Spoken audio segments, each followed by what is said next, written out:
So now let us see what we are going to discuss in this chapter and what is in your syllabus. We will discuss absorption by roots and certain processes such as imbibition, diffusion and osmosis, and with this we will also discuss osmotic pressure, root pressure and these terms, that is turgidity and flaccidity, plasmolysis and deplasmolysis, absorption of water and minerals, and active and passive transport. This transport can be active transport also and passive transport also. What is it and what is the difference between the two? Where does it take place? We will discuss all this.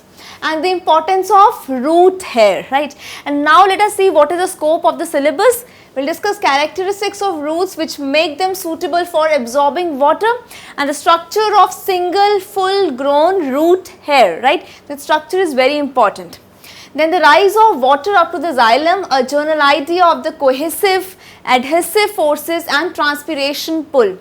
And when we talk about the absorption by roots, this factor, that is transpiration, is very important to study, very important to discuss. And we will also demonstrate this by the use of dyes. And we will also discuss certain experiments to show the conduction of water through the xylem and the causative forces, right.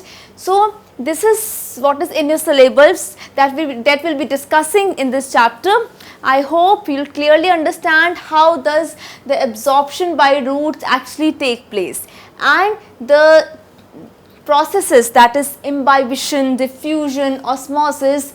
These are the basic processes by which absorption takes place. And then we have two types of transport, that is active and passive transport. So overall in this chapter you will basically understand these processes by which absorption takes place, and when you will actually discuss the structure of single full grown root hair, you will come to know about the importance of root hairs. So let us begin with absorption by roots.